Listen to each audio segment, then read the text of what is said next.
is life in the 1900s newspapers, where I read the actual words from old vintage newspapers to you.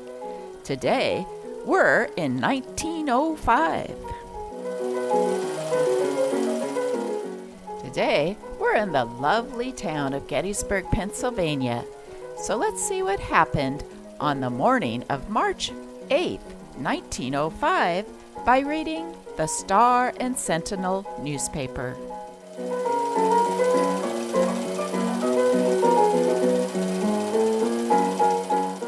The song you're listening to is the popular 1918 song, Bathing Beauties and Big Boobs.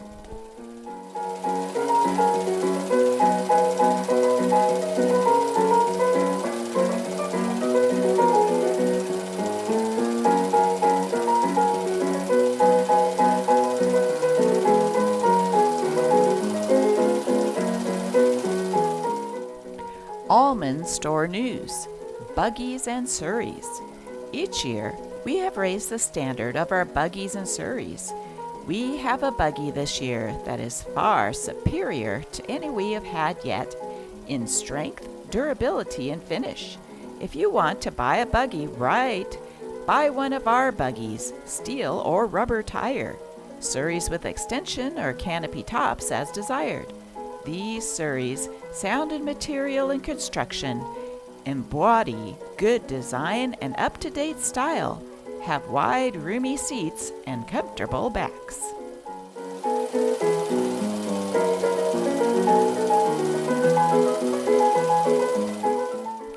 Washing machines and wringers.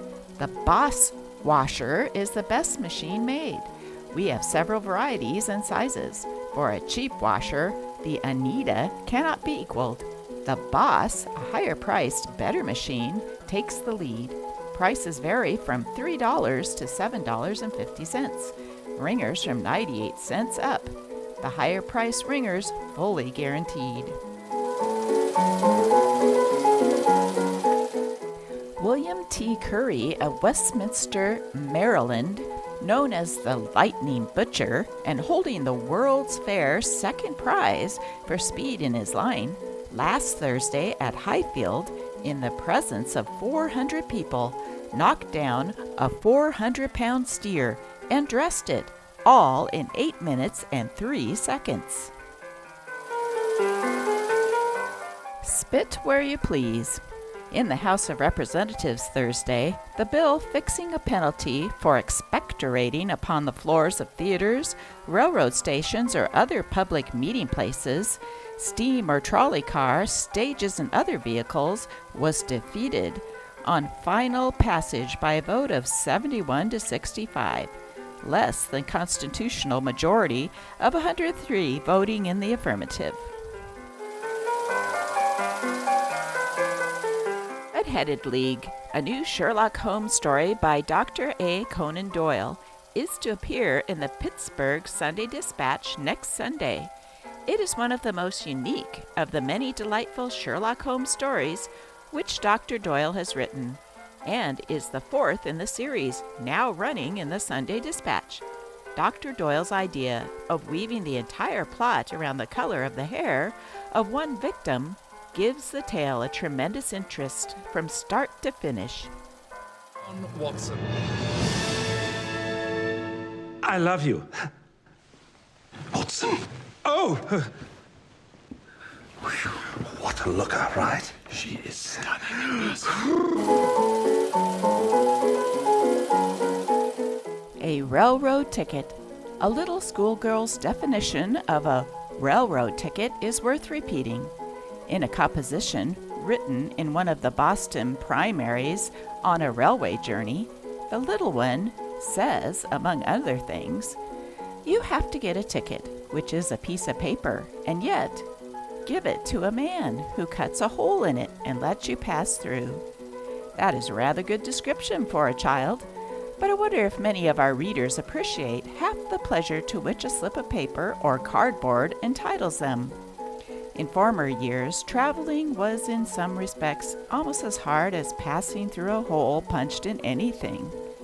Having a ticket now, you take a seat in a finely upholstered coach in every way more artistically decorated and comfortable than the old-style parlor car.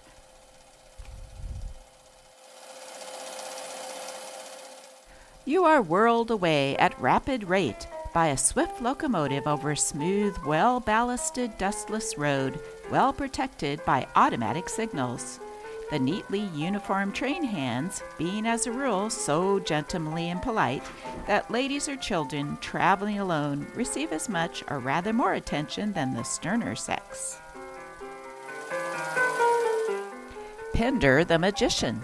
Pender, who will appear at Xavier Hall Friday and Saturday, March 10th and 11th, brings one of the most novel and interesting entertainments ever placed before the public, clean and wholesome throughout, and brimful of surprises and comedy, interspersed with music, making it, all in all, just such a performance as to please the staid old theater goer because of its divertisement, and new and novel to the most refined taste of those who do not ordinarily attend the theater. You will not regret having seen the Pender Show.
Roosevelt inaugurated.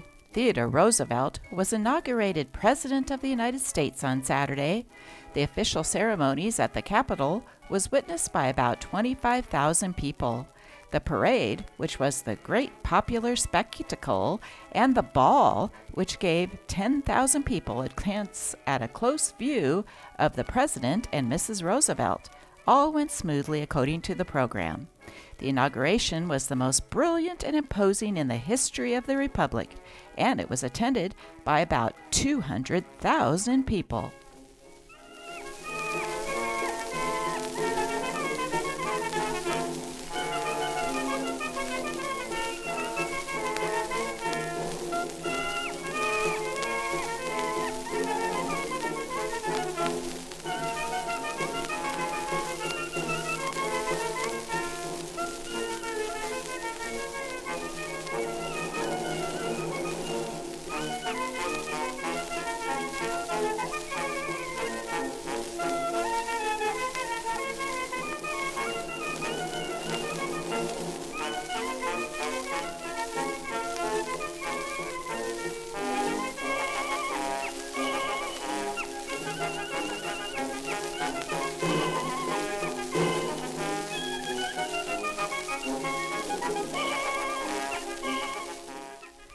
It is said that a cockfight took place in Gettysburg Thursday night, and efforts are being made to ferret out those who had a hand in the unlawful sport. Did you know that the most beautiful and photographed woman in 1905 was model and actress Evelyn Nesbit? Oh, you huggable, kissable, lovable girl. She was the it girl of the 1900s.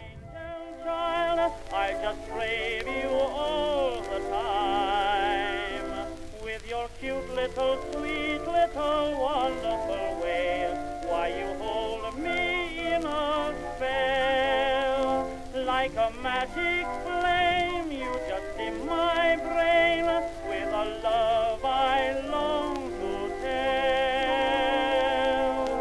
Oh, what a beautiful dream you see. You're like a picture that hangs on the wall. I long to press you, caress you, that's all. Oh, what a beautiful dream you seem. There are times when I feel that you cannot be real.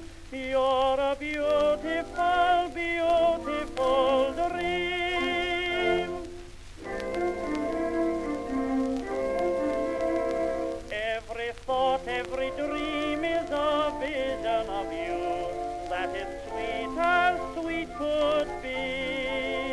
And it fills my heart with mystic joy that only love can see. If the same little joy were in your little heart, we would need but one to share. It would beat for you with a beat so true, with a love I'd always bear. Oh, what a beautiful dream you see. You're like a picture that hangs on the wall. I long to press you, caress you, that's all. Oh, what a beautiful dream you seem. There are times when I feel that you cannot be real. You're a beautiful, beautiful dream.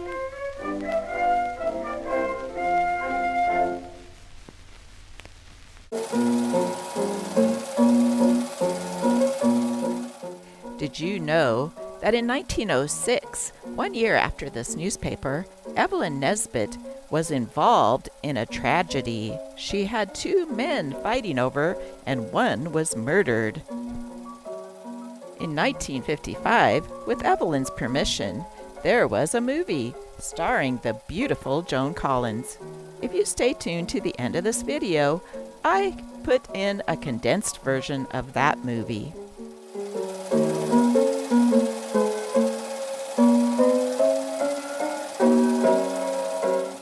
This article really caught my eye. It's sensible advice for 1905 as well as for today. Sensible advice. A level-headed exchange says, "Learn this one thing, learn it early in life and learn it well, that a man who does not believe as you do is not always a fool. The fact that you hold views not in accordance with your neighbor is not proof positive that you are right and he is wrong, nor is it any evidence that your neighbor is insincere. If this was not true, then all smart men would belong to one party, and all good men to one church. And if all belonged to one party and one church, they would break up the party and the church." Thank you so much for watching. Now for that condensed story I promised of the life of Evelyn Nesbit, called The Girl in the Red Velvet Swing. Now look here, why do you do that? You can doubt me and laugh at me and not try to hide it. Oh, it's not because of that. Then why do you do it? It's my tooth. I fell when I was skating and chipped it. You must be careful not to trip up. You're much too pretty. And not only while skating, if you know what I mean. I know what you mean. I guess I've kicked and scratched and bitten more boys that tried to get fresh than anyone in Tarrenton. Well, I'm glad you warned me. I was thinking of being a little fresh myself. Now you're making fun of me. Oh, no, not in the least. However, since you're resolved to be a spinster, If you kissed me, I'd like it very much.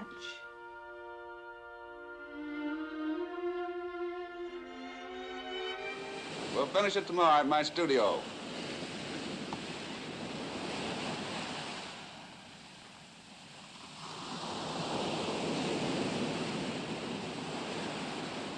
Miss Nesbit. We seem not to meet. I'm Harry K. Thaw. Oh, hello, Mr. Thaw. Abby, you going for a dip before you change? No, Mama. You like my Pacers? I bought them at an auction in Surrey. The Duke of Westminster bid against me. Did he? He's the richest man in England. I always get what I want.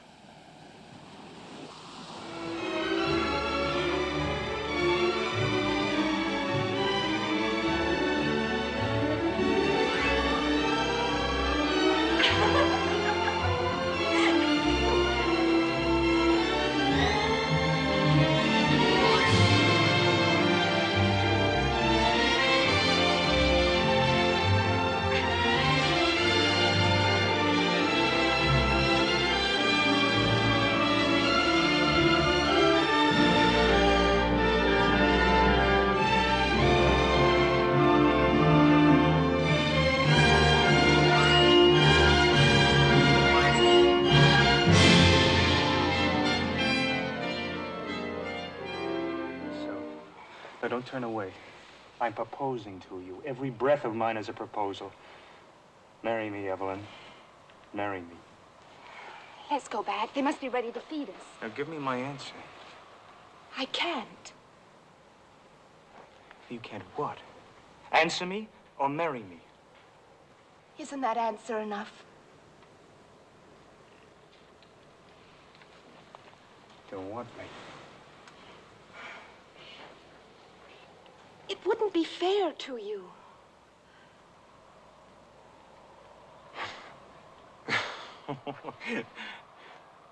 So Mr. Stanford White is still my rival.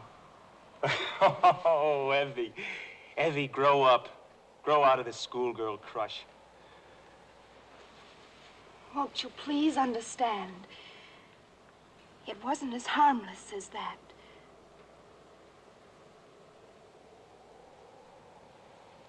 If you want me to go home on the next boat, I'll go and pack. Look at me.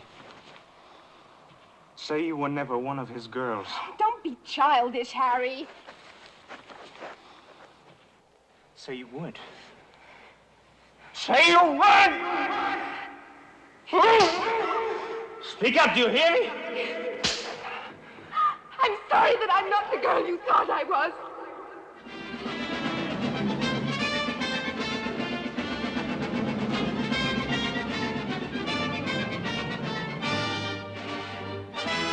Yes, Thor?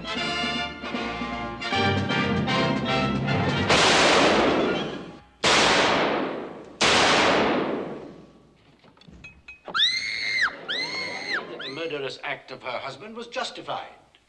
I submit I have the right to explore the background of the witness. Objection overruled. Is it not true that while you were the paid mistress of Stanford White, you accepted Harry K. Thor's invitation to a luxurious trip abroad? I was never his paid mistress. These checks receipted by Mrs. Jennings, did they pay for your board and keep at her school? Mr. White sent me there as a pupil. To learn what? Objection. Objection sustained. Will you verify these bills paid by Mr. White to numerous stores for articles delivered to Evelyn Nesbit? Yes.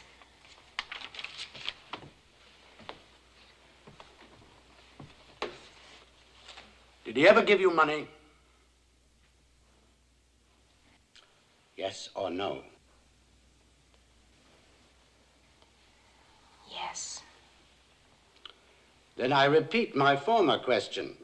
While you were still his paid mistress, did you accept the invitation of the defendant, a younger and richer man, for a luxurious trip abroad? Yes or no, please? I can't answer such a question, yes or no. Who paid for your trip abroad?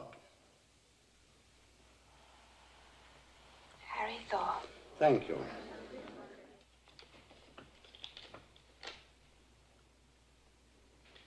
Will you read the verdict, Mr. Clerk?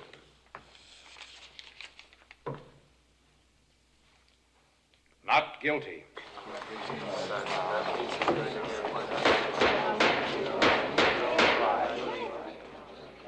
Because of insanity.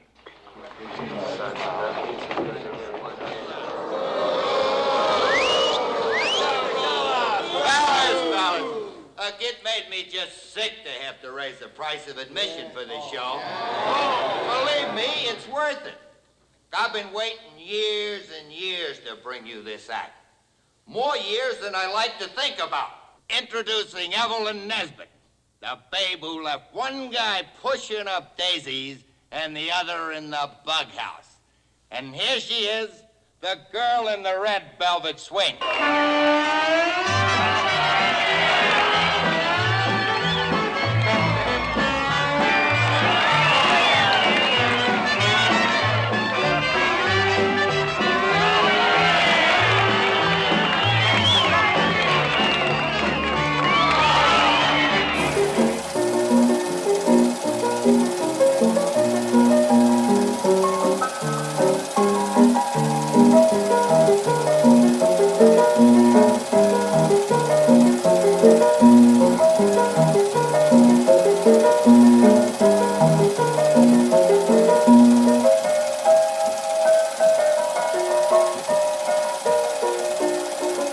Thank you.